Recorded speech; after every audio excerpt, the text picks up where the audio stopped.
We made it to Wednesday, y'all. Happy, and welcome, Boogie, with your sweet. Look at us. Look at us, Lou. Where are you? Our And stylist you know put what? together It's sitting right. outfits. My hoodie's sitting right there too, and my We're A so hat. close. We're so close. We could have done this right. All right. Well, you know what? That's all right. We look awesome. This is Run It Back. Michelle, Boogie, Lou, Will. We have a lot of basketball to get to, and also some kind of fun topics that we're gonna get to as well. But this was a good one. We got a survival here. Pistons surviving the Nuggets comeback, 109-107. Four starters, of course, including Jokic, not playing for Denver in this one. But Cade Cunningham finishes with 22-11, 0 turnovers. We love that. Jamal Murray, 24-10, 9-2 over their last 11 is what we're looking at in Detroit. And they have, by the way, I did not know this till this morning. They have not lost on the road this season yet, Lou, 2026, I should say. How impressed are you, by them? And how many ways can we keep saying how impressed we are by them? Yeah, that's really impressive, especially when you're a young team and you're up and coming. Even though they are the number one seed in the East, you like to see the growth and the maturity of a young basketball team, especially on the road. Like, some of those are setup games, whether it's travel, whether it's scheduling, and what have you. It's always a team that lets you back in it by not competing and not doing what they're supposed to do on the road. And Detroit hasn't left that door open for anybody. That's the most impressive thing. Usually when you see teams at the top, they're really good at home and they have some type of struggle on the road. That hasn't been the case for the Detroit Pistons. And especially them, like I said, being a young team and still trying to establish themselves as one of the top dogs in the East, to go on the road and handle your business and survive scares like last night, that's a big time accomplishment 45 games into the season for this team right now. I agree. Go ahead, Boogie. Sorry. Everything that this Pistons team is showing is that they're a poised team. They're mature beyond their years, and they're a very consistent team. It's hard to be a good team in general, but to be a team that's exceptional on the road is tough to do in any league. Like Lou said, you got to think about the travel. You got to think about the late nights, the back-to-backs, the fatigue, just everything that comes with playing on the road. And to be one of the top teams, on the road this season, like I said, that's a tough thing to do. So all the signs are there for this young team to show. All the signs are there that this team is only going to continue to get better. They're going to continue to grow. And obviously, it's a lot of talk, about, tweaking this team or making changes. The more and more I watch this team, the more I realize, like, this is a team that I feel is another homegrown type situation. You just have to continue to let this group grow, develop, and I think the sky's the limit. The sky's the limit for this young group. Okay, you know what? We're going to get to that in 1 second, but real quick though, I mean, I love when there's a team is in a tier by themselves, right? Like Thunder in the West, they're doing their own thing. Are we officially in Detroit's on their own tier right here, Boogie? Not yet. No, we're not. Okay. Not yet. I know you said Boogie, but I'll just jump in. Not yet, because they got to accomplish something, right? Like, we've seen this story before with a lot of teams. We've seen it with Cleveland. Fall short in the playoffs, right? You got to see this thing through. We're 45 games in, and they're on an amazing start to the season. They're going to feel really good about where they stand come All-Star weekend. They're going to be able to enjoy their break. They have their coaching staff involved. They're probably going to get 2 All-Stars involved. That's going to be a weekend that they're going to be celebrated. But I guarantee you, come out of that weekend, they're going to be right back to business because there's still things that they got to accomplish. There's still so much higher they got to climb up on that mountain for them to be considered in a tier by themselves. So if I'm Detroit, I'm not getting full off of the compliments. I'm not looking ahead. I'm not doing any of those things. I'm staying one game at a time. I'm staying focused. Listen, like, we just talked about them being number one, right?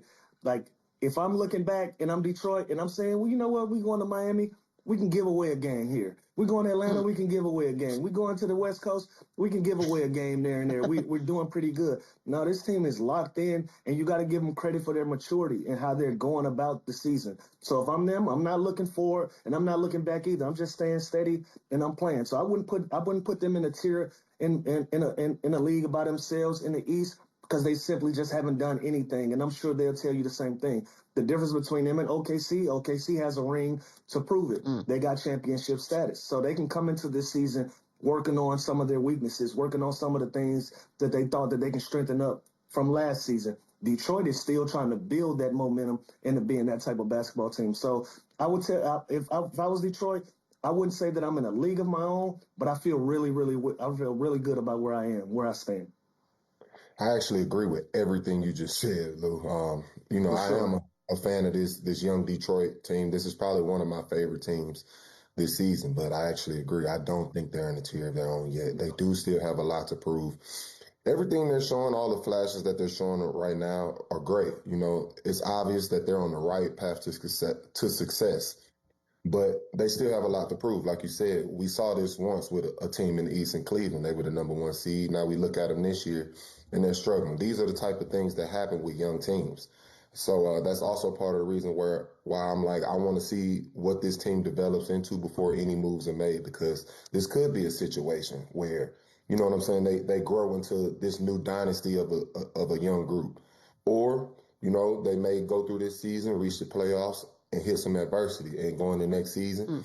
And it might be time to make some tweaks to the roster, add some strengths, take away some negatives. So that's part of the reason I'm like, I want to see what this team develops into. As of this season and saying that they're in a tier of their own, no, they're not. I agree with you, Lou. But they are on the right path, and everything they're doing right now is the path to success. So I agree with you. We're not going to just I mean, look, it's mock draft time. It's mock trade time. Like, that's the whole internet right now as we get closer and closer to the deadline. I kind of tend to agree with you guys on this one. Sort of let it marinate and see what happens. But there are some fairly big names floating around out there that may or may not get moved. Boogie sort of already referenced the fact that you don't really want to make any changes, Lou. Is there anything? I mean, look, it doesn't have to be the biggest, splashiest move, but would you add or take away something? Yeah, like I said, if we're gonna nitpick this group and look at this roster, probably bench scoring. Like you probably want to strengthen up that bench when Cade Cunningham goes out. You want to have somebody that can be able to withstand those runs that other teams. And I said yesterday, I think they already have that guy in uniform. That's going to be Tobias Harris for me. It's a luxury for him to play alongside of Cade Cunningham, where he can go about his business and do his thing without all the pressures of being a 1A or 1B type of guy and being a veteran in this league and being able to be a guy that can score the basketball at a high clip. I think Tobias Harris can be that guy. Now, like I said, if we're just trying to do anything, look into the bench, look into strengthening the bench. But also, if I'm Detroit in the way that I'm playing, I'm not shaking the tree at all. I'm not making any big splashes, any big moves, bringing in a big name guy. That might throw off the chemistry. It might throw off the way that you guys play in the way that you've been able to operate so far in this season. So if I'm them, I'm making phone calls. I'm knocking on doors. I'm listening to phone calls as well. But if I don't hear anything that I feels like really puts me over the edge, I'm not touching anything that's wrong with this team at all. It's a good place to be. It's a really good place to be. By the way, disrespectful odds to win the East plus 320. I don't normally pay attention, but that seems rude to me, quite frankly. Also rude to me is the fact that Cade is third right now as far as the odds-on favorite to win MVP. However, averaging 25 and 10, number one team in the East, also kind of the one guy that seems to be doing it without any sort of second fiddle, if you will. Boogie, make the case why he should be our guy, MVP. I think you just did. You said it right there. This is a guy that's carrying a team in the East, a number one team in the East at that, and he doesn't have a so-called second option or second superstar next to him. 25 and 10, that's rare to see today from a PG, because most PGs in today's game are looking to score. So to see a PG averaging 10 assists in today's game, that's a rarity in itself. And he's able to control the game on both sides of the floor. A lot of the MVPs that we're talking about as of right now, they're playing one side of the floor. This is a guy that's not only plays both sides of the floor, but actually embraces, playing defense. So I think everything that he's doing this season, he deserves all the credit in the world. And his name being at the top of the MVP talks should be a real thing. This guy is doing everything he's supposed to do. He's leading. He's dominating in the Eastern Conference that we didn't even expect to happen this season. We were expecting the Cleveland, the New York, all these other teams, all these other teams. Like I said, Detroit was never supposed to be here with how we thought this year was starting. So, I mean, everything he's doing, his talent is speaking for itself. It's not much I can say or continue to say that'll, prove my point anymore. His talent and his play is all of, credit and evidence that you need to say why he's an MVP this year. What would Boogie Cousins look like playing alongside a Cade Cunningham? Like, what are we looking at there? Hey, Hey, Beetle, I've been in the gym with Boogie. Boogie look good right now. Oh, is that right? Hey, Lou, Boogie's shooting the hell out that that could basketball do right something now. right Somebody there. might, hey, if y'all looking for a Okay. 6'11" killer, I saw one on the loose still. It's still one on the loose. I seen it from my own two eyes. Lou throwing gas on the fire right now. No, I like this. Soon I like as, the whole soon as thing. we come down and it's time to guard a PG, they subbing me out, man. Dang it. Would like to see that actually. We are in a great time right now as far as young stars and not even up and coming as far as I'm concerned. I think they've arrived. But if you kind of look at, Cade, top 8 players in the league, Wemby's up there as well. Where are you putting him, Lou? Talk to me. He's in a conversation. I think the list is make believe, but he's in the conversation right along with the rest of his peers, right along with the Maxis of the world, right along with the Ant-Mans and the Lucas and the Wembys. He's in that class. I remember us last season having a conversation about all of these young guys and it being a changing of the guard of, some of our legendary acts kind of fading out and these young guys taking over the league and being the new faces and being the new pillars of our game right now. And Cade Cunningham is in that conversation. And where you want to rank him, it all depends. If I said he was number 1, Lakers fans would be mad and they will make a case for Luka. If I said Luka, Detroit fans are going to be mad. Tyrese Maxey fans are going to be mad, so on and so forth. This is a strong class of young guys that's going to push this game forward, and that's going to change the landscape of the game. And I love it. And Cade is right there in that conversation wherever you want to rank him. Is he a top 8 player? In the entirety, absolutely. I would give him that respect. I think he's top 2 in the MVP conversation with everything that he's been able to do, But again, there's a lot of basketball to be played. And if I'm Cade, if I'm Detroit, I'm happy and I'm excited that we're even in this conversation, but I don't get full off of those things. I try to accomplish everything that I can one night at a time in the NBA, and that's something they've been successful in doing. Just real quick on Denver, Boogie. Charles Barkley said that the Nuggets are the only team other than the Thunder who can win a championship this season. Rude. That's with Jokic obviously healthy. Do you agree? No. Obviously, I think about a young Spurs team. I know you love to hear that, Beats. But I think the legit threat this season. A loaded young group. Obviously, the headline name is Wemby. You can't ignore the talent and what he brings to the floor every night. And I think any team with a Wemby-type talent on their roster has a legit chance at competing for a championship.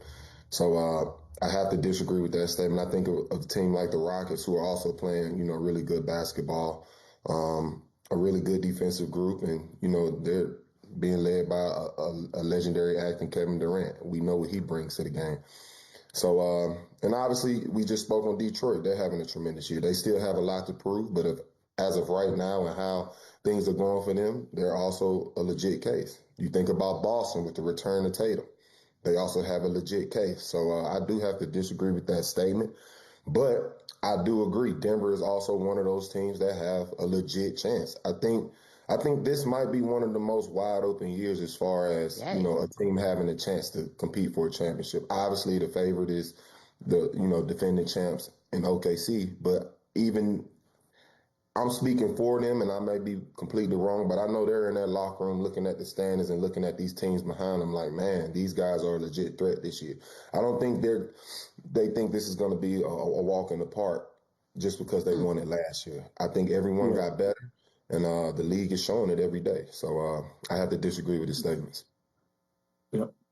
Yeah, they mellowed out a little bit because the way we started the season with OKC, I was like, this is just gonna be a wash. But now it's fun again. I love this. Speaking of Clippers, talk about starting the season one way and doing whatever it is they're